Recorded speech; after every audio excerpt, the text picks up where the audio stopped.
Hi, my name is Jill Kissel. I'm the owner of Leaps and Bounds Physical Therapy in Staten Island, New York. In 2010, I started my first clinic with just me, and I did all the work. And as I grew slowly, I added one other therapist. I expanded to my previous location where I had about 3 or 4 therapists, and now where I'm at now in my biggest facility that accommodates the most children, I have 7 therapists, including me. I leap by bounds. I see helping these children in this amazing facility, and I see perhaps expanding even more and opening up other clinics to accommodate children of all needs in all different types of communities. I would love to spread myself out to help other children so that they don't have to travel far or spend time commuting to be able to get the services that they need. So this clinic, my first concern always is safety for children. I needed an open space that the therapist, whoever the therapist is with that child, would be able to safely and securely get them in and out of equipment. I wanted it open without clutter so that children would not trip, as we have children that do have difficulties in this area. I wanted to have a separate area for infants and consider age groups. So I think there's older children that I treat with Schroth for scoliosis.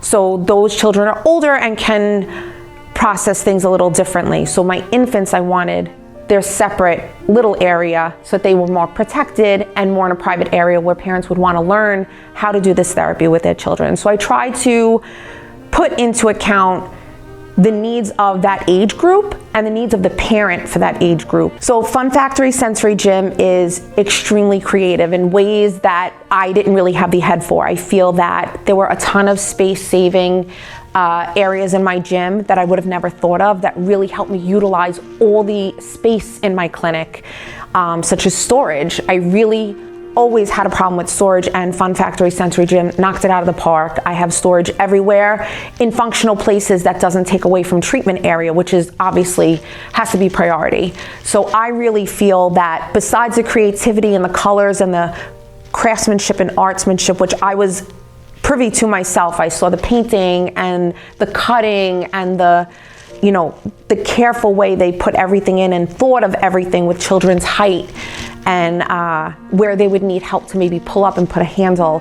I just felt there was a lot of thought put into my individual clinic. It wasn't just a cookie cutter way. It was where things were set up and how my office was and where it was and how to service this area the best way it could with the amount of space that I had. So my last clinic from which I expanded was my first experience with Fun Factory Sensory Gym. I enjoyed every component of it. I felt that it was really fun to watch the process, but as I grew, I knew I didn't want any other company to build my equipment other than Fun Factory.